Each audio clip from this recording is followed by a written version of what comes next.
Last class में हमने पढ़ा था कि अगर सेम चार्जेस होंगे, लाइक चार्जेस होंगे, तो वो एक दूसरे को रिपेल करेंगे, चाहे वो पॉजिटिव हैं या नेगेटिव हैं, जबकि अनलाइक चार्जेस एक दूसरे को अट्रैक्ट करते हैं।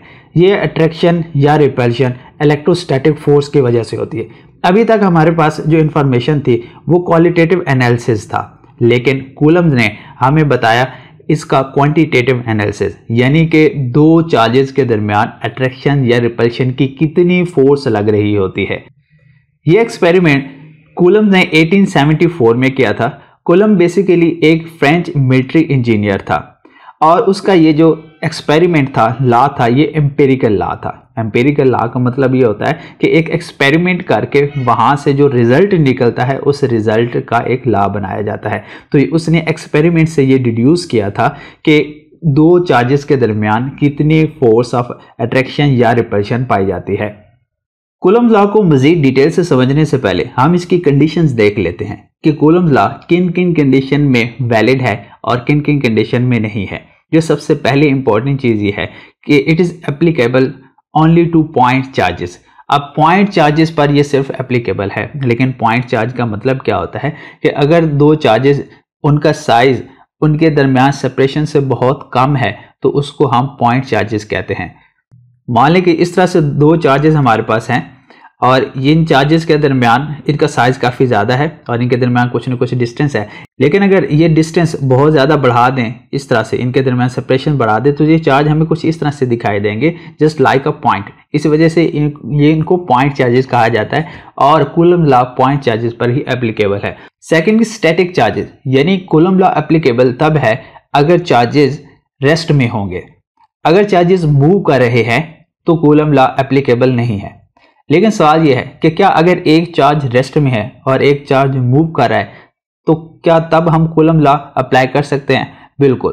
अगर एक चार्ज रेस्ट में है और एक मूव कर रहा है तब भी कूलम्ब लॉ एप्लीकेबल है, लेकिन कंडीशन सिर्फ ये है कि दोनों चार्जेस मूव नहीं करने चाहिए। जो तीसरा पॉइंट है ये बहुत ज़्यादा इंपॉर्टेंट है समझने के लिए। हमें मालूम है कि एटम के न्यूक्लियस के अंदर प्रोटॉन और न्यूट्रॉन होते हैं। अब न्यूट्रॉन पर तो कोई चार्ज होता नहीं, जबकि प्रोटॉन पॉजिटिवली चार्ज होते हैं। पॉजिटिव चार्ज एक दूसरे के करीब हैं, एक दूसरे को उन्होंने टाइटली बाउंड किया हुआ है और वो एक न्यूक्लियस बना रहे हैं। अब हमने ये स्टार्टिंग में पढ़ा था और पिछले लेक्चर में भी पढ़ा था कि जो सेम चार्जेस होते हैं वो एक दूसरे को रिपेल करते हैं। तो प्रोटॉन तो पॉजिटिव है, तो प्रोटॉन को भी एक दूसरे को रिपेल करना चाहिए, लेकिन वो रिपेल नहीं करते, जबकि एक दूसरे के साथ वो टाइटली बाउंड होते हैं। बेसिकली जब चार्जेस एक खास डिस्टेंस से आगे चले जाते हैं तो उनके दरमियान एक फोर्स क्रिएट हो जाती है जिसको स्ट्रॉन्ग न्यूक्लियर फोर्स कहा जाता है। कूलम्ब लॉ की कंडीशन ये है कि दो चार्जेस के दरमियान डिस्टेंस इतना होना चाहिए कि उनके दरमियान स्ट्रॉन्ग न्यूक्लियर फोर्स प्रोड्यूस ना हो सके, यानी स्ट्रॉन्ग न्यूक्लियर फोर्स प्रोड्यूस होने से पहले जो जितना डिस्टेंस है उस डिस्टेंस तक होना चाहिए जहां पर फोर्स ऑफ रिपल्शन या अट्रैक्शन हो रही हो, यानी strong nuclear force coulomb law पर डोमिनेट नहीं होने चाहिए। मिसाल के तौर पर अगर ये चार्जेस इस डिस्टेंस पर हैं तो यहाँ पर ये दोनों पॉजिटिव चार्जेस हैं, तो यहाँ पर फोर्स ऑफ रिपल्शन इनके दरमियान मौजूद है और ये वो डिस्टेंस है जिस डिस्टेंस के बाद स्ट्रॉन्ग न्यूक्लियर फोर्स प्रोड्यूस हो जाती है। तो मतलब कि इस डिस्टेंस पर एप्लीकेबल नहीं होगा जिस डिस्टेंस पर स्ट्रॉन्ग न्यूक्लियर फोर्स जनरेट हो जाती है, उस डिस्टेंस तक एप्लीकेबल होगा जहां पर इन दोनों पॉजिटिव चार्जेस के दरमियान फोर्स ऑफ रिपल्शन एग्जिस्ट करती है। अब समझते हैं कूलम्ब लॉ की स्टेटमेंट। स्टेटमेंट कहा गया है कि the electrostatic force of attraction or repulsion between the static charges is directly proportional to the product of the magnitude of charges। अब इस चीज़ को समझने के लिए ये डेफिनेशन का पहला पार्ट है, इसको समझने के लिए मान लें हमारे पास दो तरह के चार्जेस हैं, एक पर पॉजिटिव 3 कूलम्ब चार्ज, एक ऊपर नेगेटिव 3 कूलम्ब चार्ज, यानी एक पॉजिटिव चार्ज है और नेगेटिव चार्ज है। अगर इन दोनों को हम मल्टीप्लाई करते हैं, इन दोनों चार्जेस की मैग्नीट्यूड को जो कि 3 है मल्टीप्लाई करते हैं तो हमारे पास आंसर 9 आता है। लेकिन अगर इन चार्जेस की वैल्यू को बढ़ा दें, 4 कूलम्ब कर दें और अब इनको मल्टीप्लाई करें तो आंसर 16 आता है। अब जब 9 आंसर आ रहा था तब भी उनके दरमियान फोर्स ऑफ अट्रैक्शन मौजूद थी, अब जब 16 आया तो फोर्स ऑफ अट्रैक्शन पहले से ज़्यादा हो गई है। मतलब ये हुआ कि जैसे जैसे चार्जेस के मैग्नीट्यूड का प्रोडक्ट इंक्रीज करता जाएगा, ऐसे ऐसे ही उनके दरमियान जो फोर्स ऑफ अट्रैक्शन या रिपल्शन है वो भी इंक्रीज करती जाएगी। लाइक चार्जेस होंगे तो फोर्स ऑफ रिपल्शन इंक्रीज करती जाएगी, अनलाइक चार्जेस होंगे तो फोर्स ऑफ अट्रैक्शन इंक्रीज करती जाएगी। यानी इन दोनों चार्जेस के मैग्नीट्यूड के प्रोडक्ट के ये डायरेक्टली प्रोपोर्शनल है, क्योंकि डायरेक्टली प्रोपोर्शनल में अगर एक क्वांटिटी इंक्रीज करती है तो दूसरी भी इंक्रीज करती है, अगर एक डिक्रीज करती है तो दूसरी भी डिक्रीज करती है। अब क्योंकि जैसे जैसे इन दोनों चार्जेस के मैग्नीट्यूड का प्रोडक्ट हम लेते हैं और वो इंक्रीज करता जा रहा है, ऐसे ऐसे इलेक्ट्रोस्टैटिक फोर्स ऑफ अट्रैक्शन या रिपल्शन भी इंक्रीज या डिक्रीज करते जाएगी। तो इस केस में क्योंकि अब ये तो मैंने 4 और 4 लिया, अगर यहाँ पर और चार्जेस होते यानी कि यहाँ पर एक 5 कूलम चार्ज है 5 कूलम और दूसरा 6 कूलम चार्ज है, इन दोनों को मल्टीप्लाई करते हैं तो यहाँ पर 30 कूलम बन रहा है। तो अब इन दोनों से ही ज़्यादा आंसर आ रहा है। दैट मीन्स कि अभी इन दोनों के दरमियान जो फोर्स ऑफ अट्रैक्शन है ये भी इंक्रीज करती जा रही है, जैसे जैसे इन दोनों चार्जेस का जो प्रोडक्ट की मैग्नीट्यूड है वो इंक्रीज करती जा रही है। अब हम समझते हैं इसका second part, and inversely proportional to the square of distance between the charges. मतलब क्या हुआ कि अगर यही चार्जेस जो कि यहाँ पर पड़े हुए हैं, इन दोनों के दरमियान डिस्टेंस, मान लें इन दोनों के दरमियान जो डिस्टेंस है वो 2 मीटर डिस्टेंस है। डिस्टेंस हम इसके सेंटर से मेजर करते होते हैं, मान लें कि 2 मीटर है। अब हमने इन दोनों के दरमियान जो डिस्टेंस है इसको इंक्रीज कर दिया, और इंक्रीज भी कितना कर दिया कि 2 मीटर से हमने इन दोनों के दरमियान 4 मीटर डिस्टेंस कर दिया है। जैसे जैसे हम डिस्टेंस को बढ़ाते हैं तो इन दोनों के दरमियान जो फोर्स ऑफ अट्रैक्शन होगी वो डिक्रीज होना स्टार्ट हो जाएगी। देखिए हमने एक टर्म को बढ़ाया है यानी डिस्टेंस को बढ़ाया है तो फोर्स कम हो रही है। ऐसे रिलेशन को इन्वर्स रिलेशन कहते हैं। लेकिन ये इन्वर्स सिंपल इन्वर्स रिलेशन नहीं था, इन्वर्स स्क्वायर लॉ को ये फॉलो कर रहा था। हुआ यूं कि अगर इन दोनों के दरमियान मान लें कि पहले डिस्टेंस 1 मीटर था, तो 1 मीटर से जब हमने डिस्टेंस को 2 मीटर किया तो ये 2 मीटर नहीं बल्कि उसका 4th पार्ट रह गया, यानी 1 का हाफ नहीं बल्कि 4th पार्ट रह गया था।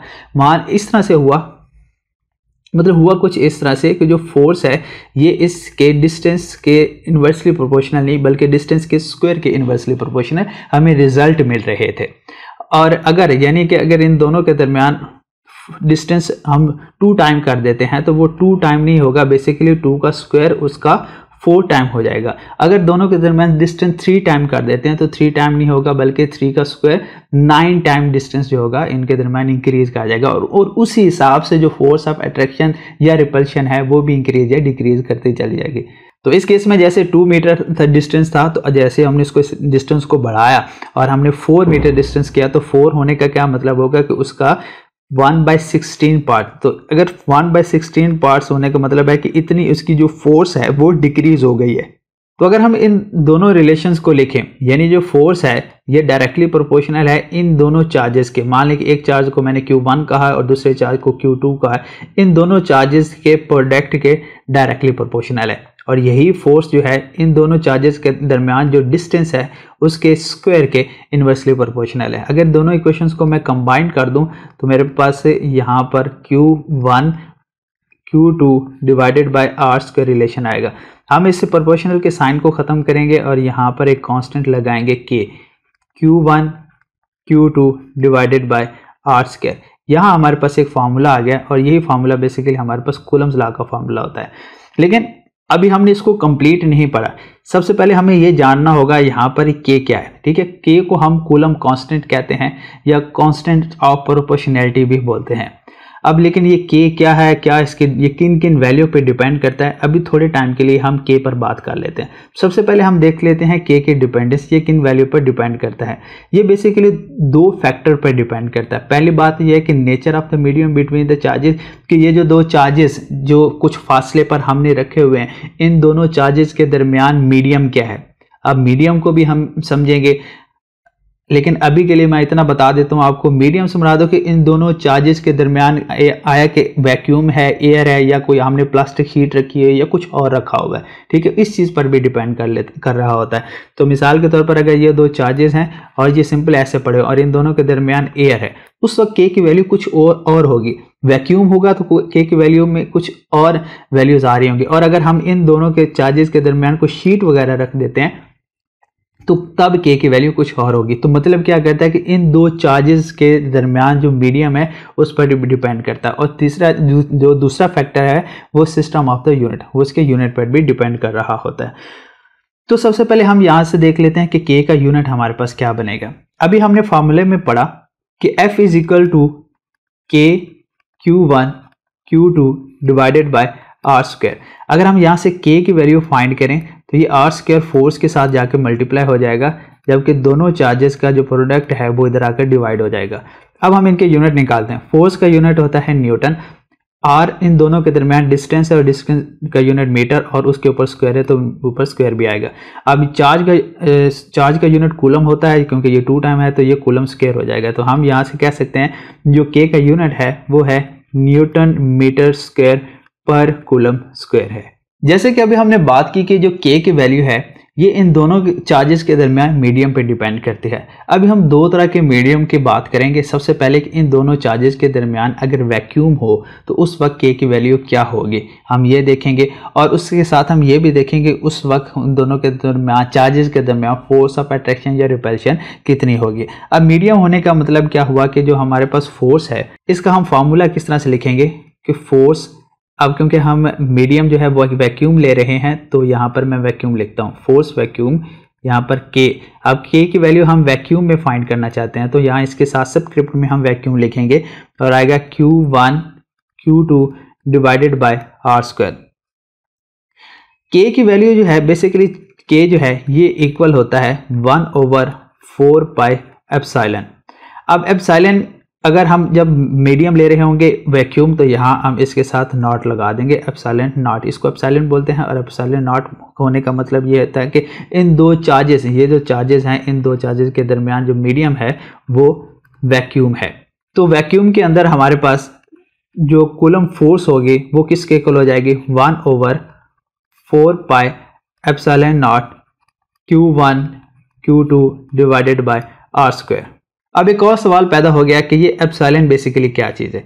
एप्सिलॉन हमारे पास है परमिटिविटी, और अगर दोनों चार्ज के दरमियान मीडियम वैक्यूम होगा और जिसको हमने एप्सिलॉन नॉट कहा है तो ये कहलाएगा परमिटिविटी ऑफ फ्री स्पेस। अब परमिटिविटी का क्या मतलब होता है, इसका ये मतलब नहीं होता कि दो चार्जेस को ये अलाउ कर रहा है कि एक दूसरे के ऊपर फोर्स लगाएं। परमिटिविटी के जैसे परमिट से निकला, परमिशन देना, इजाज़त देना। ये नहीं है कि ये एप्सिलॉन इस चीज़ की इजाज़त नहीं चार्जेस को दे रहा कि ये एक दूसरे के ऊपर ज़्यादा फोर्स लगाएं। परमिटिविटी बेसिकली एक मीडियम की प्रॉपर्टी होती है जो कि उन चार्जेस को यानी अपने ही मीडियम को अलाउ कर रही होती है कि इन चार्जेस के दरमियान जो फोर्स ऑफ अट्रैक्शन या रिपल्शन को कम या ज़्यादा कर दे। ये परमिशन ज़रूर है लेकिन चार्जेस को परमिशन नहीं है कि एक दूसरे के ऊपर ज़्यादा फोर्स लगाएं या कम फोर्स लगाएं, बल्कि ये मीडियम को परमिशन है कि इन दोनों चार्जेस के दरमियान फोर्स ऑफ अट्रैक्शन या रिपल्शन को कम कर दें या ज़्यादा कर दें।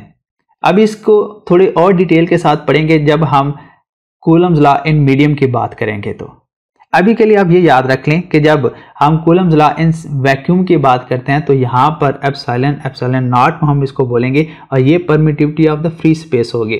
अब फ्री स्पेस होने का मतलब क्या हुआ कि इन दो चार्जेस के दरमियान हमने कुछ भी नहीं रखा हुआ, हम इसको अलाउ कर रहे हैं कि ये चार्जेस एक दूसरे के ऊपर, अगर दोनों पॉजिटिव चार्ज हैं तो ये एक दूसरे के ऊपर फोर्स ऑफ रिपल्शन लगाएंगे और जितना इनके डिस्टेंस है उस हिसाब से वो लगाएंगे।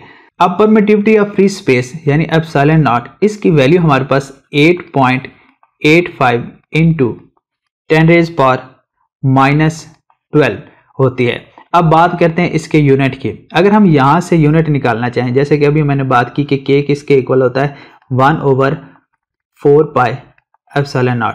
अगर मैंने इसकी वैल्यू निकालनी है तो ये इधर मल्टीप्लाई हो जाएगा, एप्सिलॉन नॉट किसके इक्वल आ जाएगा 1/4 पाई के।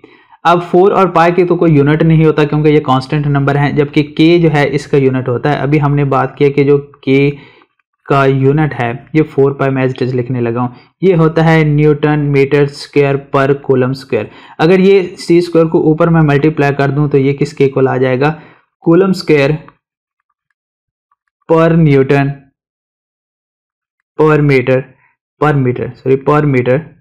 स्क्वायर के इक्वल आ जाएगा। तो यहाँ पर हमारे पास इसका जो यूनिट है वो कूलम स्क्वायर पर न्यूटन मीटर स्क्वायर आता है। तो ये हमारे पास परमिटिविटी ऑफ फ्री स्पेस का यूनिट है। तो यहाँ से अगर हम k की वैल्यू निकालना चाहें तो 1/4 पाई की वैल्यू 3.14 इंटू, अब क्योंकि एप्सिलॉन नॉट है तो इसकी वैल्यू हमारे पास 8.85 इंटू 10⁻⁻12 है। तो जब हम इसको सॉल्व करते हैं तो आफ्टर कैलकुलेशन हमारे पास answer 9 into 10⁻9 newton metre square per coulomb square answer आ जाता है। तो यानी हमारे पास k की value 9 into 10⁻9 newton metre square per coulomb square है। तो कूलम्स लॉ वैक्यूम के अंदर जो हमारे पास फॉर्मूला बनता है, मैं दोबारा से लिख रहा हूँ, F is equal to 1/4 pi epsilon naught Q1 Q2 divided by R square होता है, और यही कूलम लॉ का फॉर्मूला होता है हमारे पास। अभी हम बात करते हैं कि अगर दो चार्जेस के दरमियान वैक्यूम नहीं है बल्कि कोई एक मीडियम है। अब मीडियम से कोई मुराद है कि हम कोई शीट रख सकते हैं, पेपर, मिका, कुछ भी रखते हैं, वो मीडियम कहलाएगा। और इसका एक और नाम भी होता है जिसको हम बोलते हैं डाई इलेक्ट्रिक, यानी इन दो चार्जेस के दरमियान मीडियम कह दें या हम इसको डाई इलेक्ट्रिक कह दें। ठीक है, डाई इलेक्ट्रिक भी बोलते हैं और मीडियम भी बोलते हैं। तो उस वक्त के की वैल्यू क्या होगी? तो अगर मीडियम है तो फिर हम इसको लिखेंगे force medium is equal to K medium, यानी के की वैल्यू अब हम तब की बात करेंगे जब दो चार्जेस के दरमियान कोई मीडियम है। तो यहां पर Q1 Q2 divided by R square है। अभी मैंने बात की कि ये जो चार्जेस हैं इनके दरमियान एक मीडियम होने से क्या मुराद है कि ये परमिटिविटी है।